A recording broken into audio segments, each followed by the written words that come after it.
probability sampling as the statistically most accurate representation of your population. Regardless of whether you're doing people or communication, still probability sampling is ideally. Now again, there's some situations depending on what your objective is and things like that. Probability sampling is your statistically best approach to sampling in terms of your sample actually representing your population. Because again, back to what we were saying here, you've got the population, you've got the sampling frame, you've got the sample. Well, obviously, whatever you actually end up studying, whoever the people are or whatever the actual communication is, if you're generalizing to the population, obviously, you want these two to agree with each other. I mean, the whole idea in terms of how reliable and valid is the study is, does what you find in the sample really represent what the population at large that you're generalizing to, what those characteristics would be. So your probability sampling is where you have statistically the best chance of having your sample be an accurate representation of your population if you're using probability sampling. Now, there are different types of probability sampling, and again, this can be whether you're talking about communication or whether you're talking about actually sampling people. One type of probability sampling is just called a simple random sample.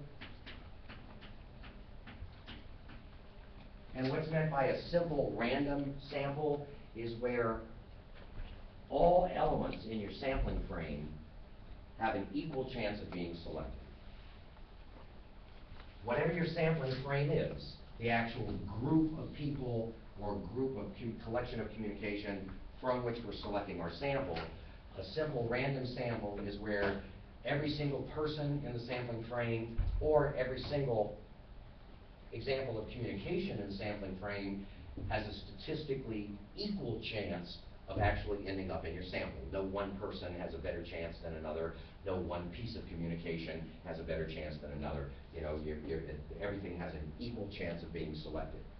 Now, of course, one thing to keep in mind is how accurate your sample actually turns out to be. You see how much this is going to be influenced by your sampling frame. For instance, even if you do a great simple random sample, you're still sampling from your sample frame. So if your sample frame was not representative of your population at large, then no matter how statistically accurate you are in terms of randomly selecting your sample from your sample frame, if your sample frame isn't representative, then you've got a problem before you even get started. For instance, back to the example of something like surveying students at Northern Michigan University. Let's say that we wanted some characterization of Northern Michigan University students in general, but our sampling frame consists of students majoring in the social sciences.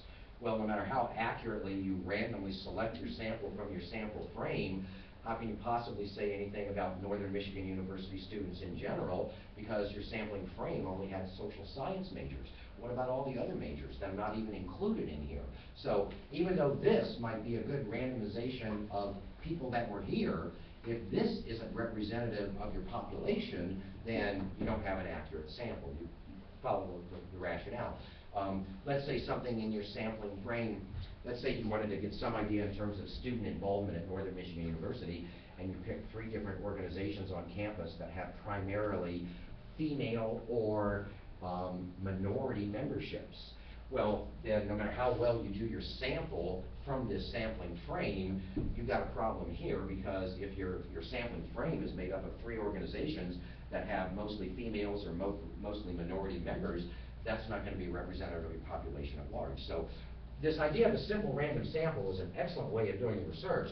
However, you do have to be sure that the sample frame is representative of the population, and that's what the whole logic of a simple random sample comes down to. So basically, it's saying that your sample frame has to be a comprehensive representation. Now, by comprehensive, it doesn't mean it has every person in your population, but it means that it would have all the different categories within, that you would have within your population. It's comprehensive in terms of, like my example of Northern Michigan University students. It has some of all different majors. It has some of both minorities and non-minorities. It has females as well as males, you know, where it's a representation of the population at large. One thing to mention, again, in terms of sampling frame bias, you could see if you have bias in the sampling frame, like a lack of representative membership, like my example of organizations. Another one, this is one you get so often, and a lot of people don't know, and this in no way means every time you hear this on television this is bad, but you know all of these medicinal products that report their surveys of doctors and what doctors think of their products or what doctors have said. Now, it's not that they would ever be so extremely biased or misleading, like, you know, are they really sampling medical doctors instead of doctors in anthropology or something like that? I mean, that would be, no responsible company would do something like that. But there is some bias built into some of those sampling frames. Not that everyone does this, so, you know, when you hear some of these, don't think that everyone's bad. But I'll give you an example of one of the ways that sometimes this can be done that will bias the sampling frame. Most pharmaceutical companies, actually probably every pharmaceutical company, they send free samples to doctors, you know, for their private practices and things like that. And then doctors oftentimes have a chance of asking for more free samples if they run out of free samples. If the sampling frame for the pharmaceutical company is the list of doctors that have requested more free samples, and that is the sampling frame from which you generate your doctors that you have sampled, what's the bias in that sampling frame? You're only sampling people that have interest in more. You're not taking into account doctors that didn't want more because they may not have liked the samples. Absolutely. Can you see how that would bias the sampling frame? That's really good.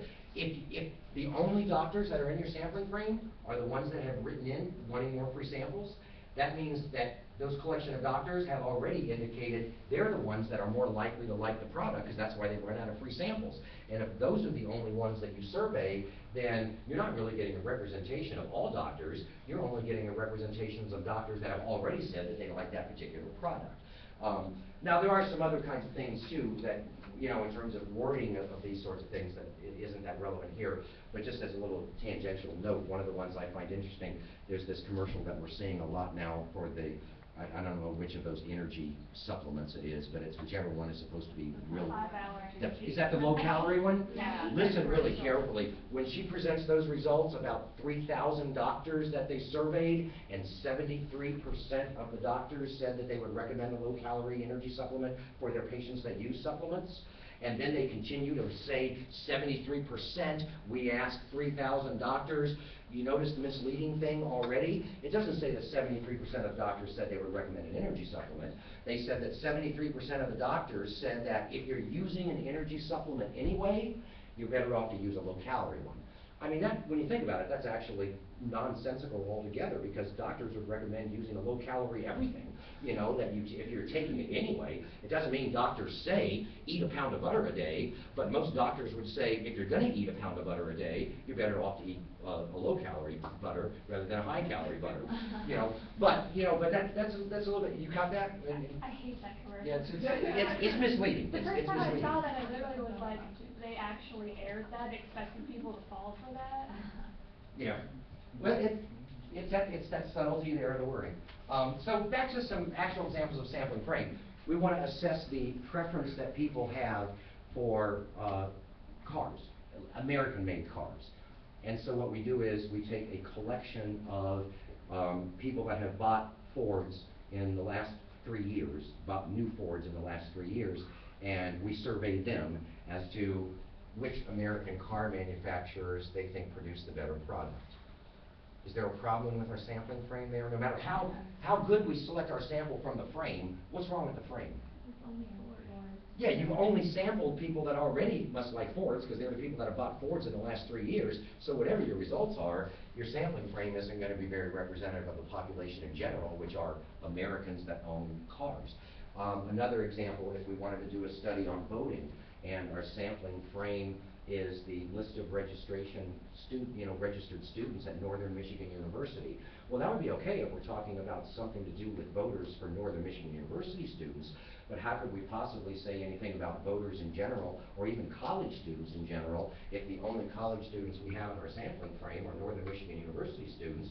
You could make a pretty good case that, any one university is probably not going to be characteristic of universities across the board, for one reason or another.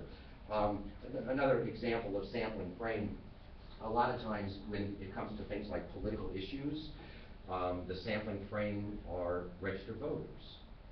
What's a potential problem with that? Not that you're asking about who you intend to vote for, then it makes sense to ask registered voters, because people that aren't registered can't vote. But if you're talking about people's preference on a political issue, do you think Proposition 2 is a good idea or not? What's wrong with using registered voters as the sampling frame? People tend to be more knowledgeable on political issues. Well, that or a variety of other things. What you're saying is, people that are registered to vote, are they different from people that aren't registered to vote? And there could be a whole variety of things. They might be more knowledgeable, they might be more interested. There's a whole bunch of things that could make a difference, You might exclude certain segments of the population, that kind of thing. Now, again, you can see that it's all a matter of who you're generalizing to. If you're only generalizing to voters, then that would be perfectly fine, because those are the only people that are going to vote. But if you're generalizing to public opinion in general, that wouldn't be very good, because you're only doing, registered voters. Another example, this is one of the problems anytime that you're doing survey research, at least, and you ask for or even actually any kind of study where you're studying people, and you ask for volunteers. And can you see your problem with your sampling frame?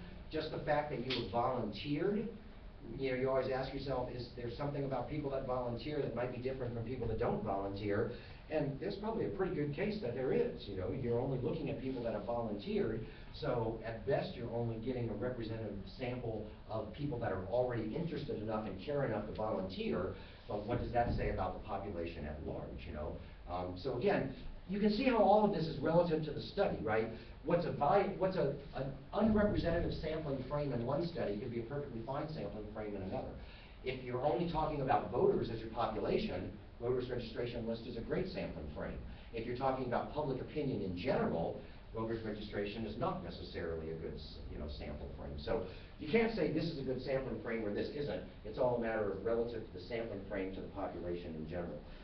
If we wanted to survey something about an upcoming political issue that's likely to be a big issue in the debates, especially when we get to the foreign policy debates later this month. And so we do a survey of all the Democratic voters within the Marquette County area. What's your obvious sampling frame bias there? Yeah, you only sample the Democrats. If you're only talking about Democrats, that's okay, but if you're talking about voters in general, then obviously you exclude a whole group. I don't need to give you a whole bunch of other examples of bias sampling frame, but you get the idea.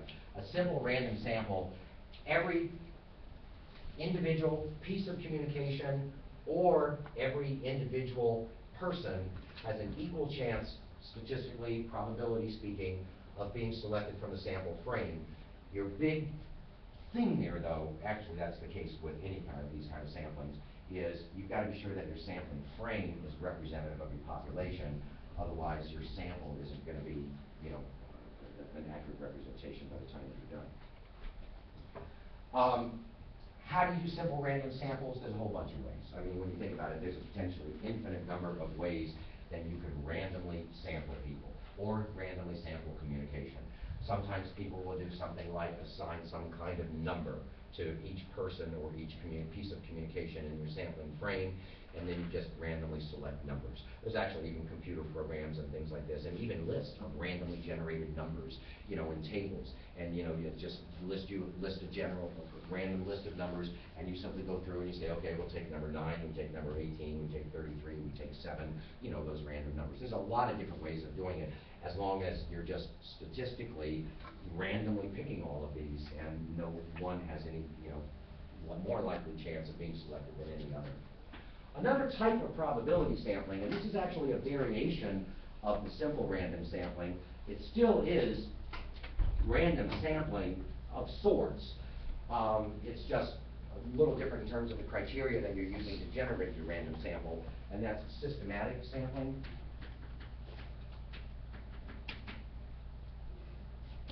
Systematic sampling, sometimes also called ordinal sampling. Systematic sampling is where you generate some kind of nth number that you use in terms of what you would actually select. What's meant by an nth number is you have a list of samples of communication or samples of people, and your nth number is the number that you go down and pick each one of those on the list. So let's say that your nth number was 7. That means you had a list of 700. It means that you go down and you pick every 7th person or every 7th example of communication. Now I'll come back to that in a minute. One of the things that just crossed my mind when I was talking about all the different biases potentially in the sampling frame, all of my examples were using people. Can you see how that would also apply to things like communication as well, right? If we wanted to study primetime advertising and our sampling frame was ABC and CBS, well, what can you possibly say about primetime advertising in general, because you're only looking at 2 networks. You're not looking at all 4 major networks. And some people could even make a case that even if you're looking at all 4 networks, at most you can only generalize to the 4 major networks, because there's a lot of advertising that goes on, you know, in a lot of your other cable stations and things like that. Same sort of thing, we were talking about social issues that are addressed in contemporary music videos. And so we do some kind of random sampling of MTV music videos, where you can make a big argument that your demographic audience for MTV is quite different than your demographic audience is for VH1. And you could say that that's not a very representative sample, because MTV is not representative of contemporary music videos in general. There's a lot of other, music video stations that would not be represented in that sample. So your nth number sample, it's still probability sampling. It's just that instead of just randomly selecting your examples of communication or your examples of people, you identify the nth number. How do you identify the nth number? Real simple division. You take the number of people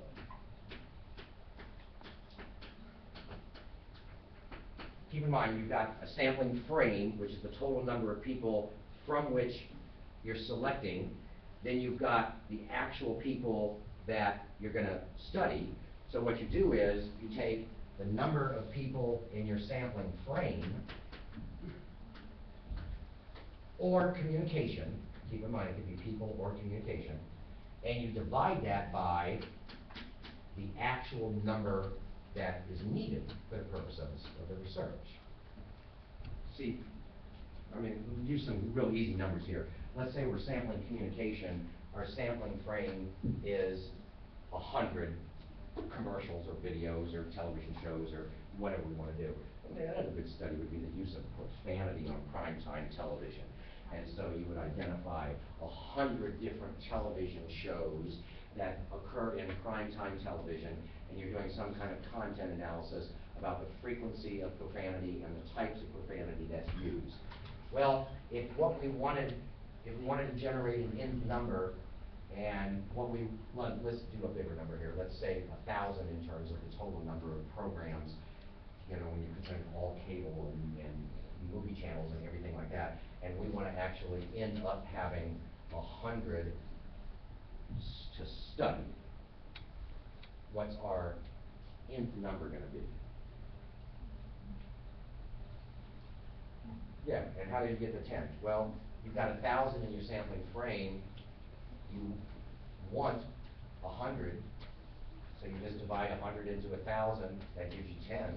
That's your nth number. So you take your list of 1,000 in your sampling frame, and you just go through and you pick every 10th. Each one's assigned a number. You go through and you pick the 10th, and you pick the 20th, and you pick the 30th, that kind of thing. Do you see this? You see what we're doing here?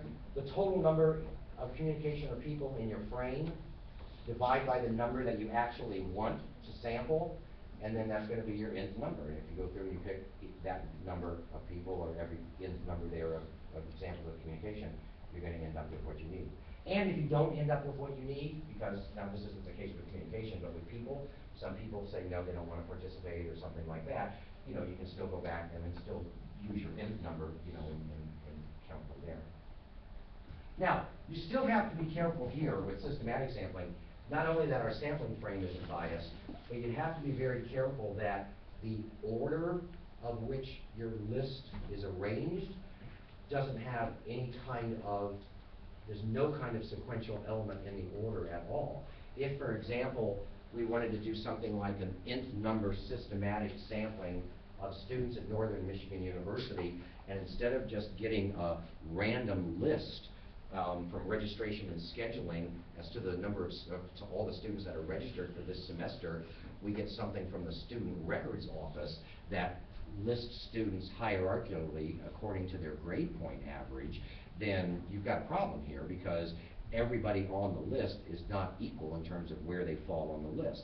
The person that's number 98 has a lower grade point average than the person that's 3, and a higher grade point average than the person that's, 340 or something like that. Same kind of thing, if you're doing something like, income or any kind of list where there would be some kind of hierarchical order in the way people are on the list, that's not going to work in terms of the nth number. Sometimes people do with telephone surveys, they'll do nth number from the phone book. Well, they're, say, okay, we'll pick every 20th person from the phone book. Well, there might be a bias there in terms of alphabetical listings of names, but that's not really, most of the time, going to have anything to do with research, in terms of, unless you're studying something that deals with spelling names. Most of the time, that's not going to be an issue there. They also do things like random digit dialing, which would be more your example of a simple random sample, where you just randomly dial numbers. And again, there's even tables and computer printouts and stuff of, random numbers to dial. Again, you have to be sure that the order doesn't have any bias. Grade point average is one that I was going to mention. Maybe seniority would be another one that might have a bias in there. And the way to work around that is, if you could just reorganize the order so the list of people are random, then you can easily use the random or the nth number. Another kind of probability sampling is stratified sampling.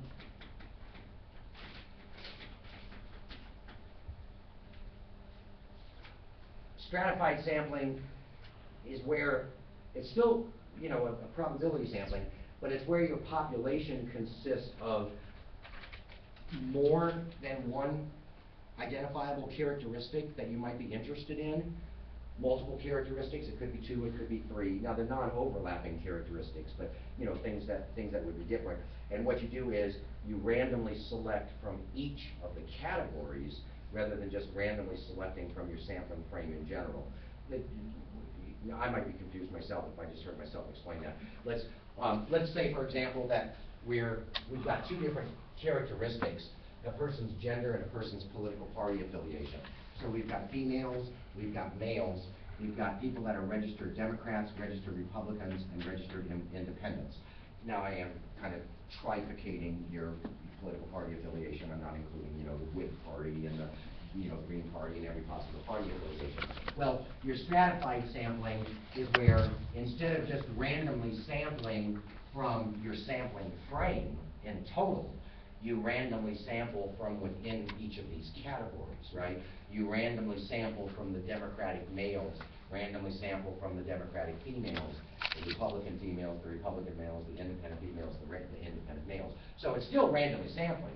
It's just stratified because you're randomly sampling from each of your categories rather than just randomly sampling from your sampling frame overall. Now, there is a subtype of stratified sampling, which is proportional sampling.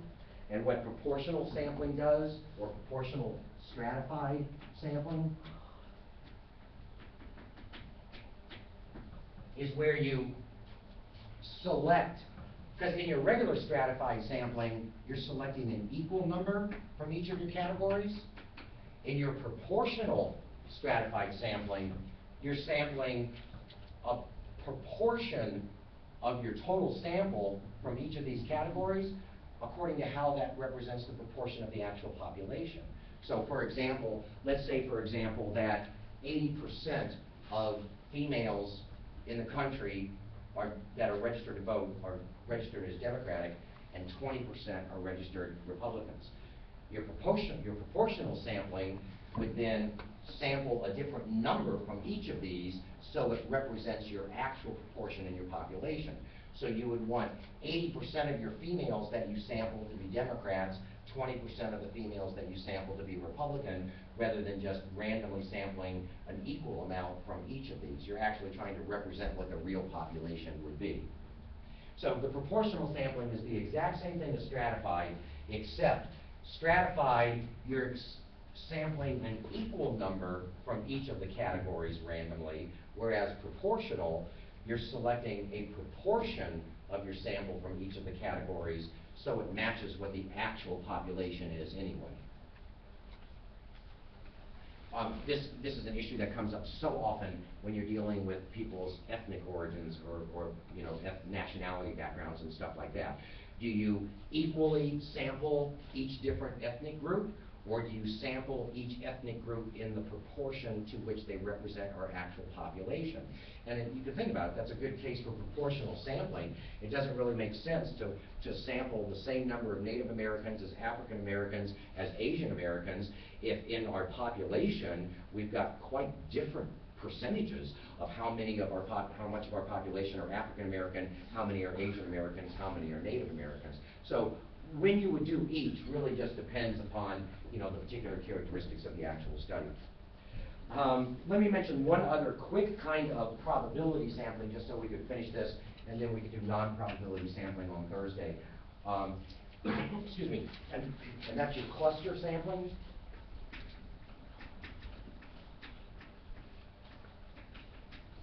Cluster sampling is the same thing as a simple random sample, except you're sampling groups at random rather than sampling individuals.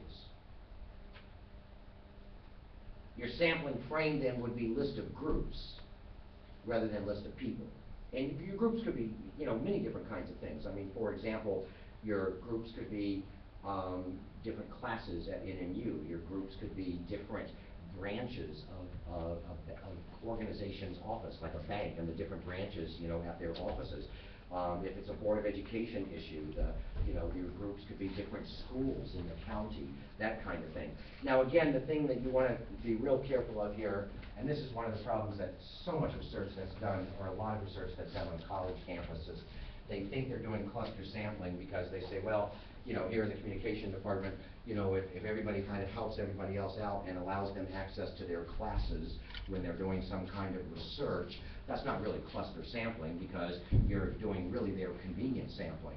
We have access to communication classes, so we might randomly select the classes that we are teaching in this department, but that's not really representative of Northern Michigan University students in general, because a real cluster sampling would be, we would randomly select from all classes that exist on campus and randomly select from those. So cluster sampling is where you're randomly selecting groups.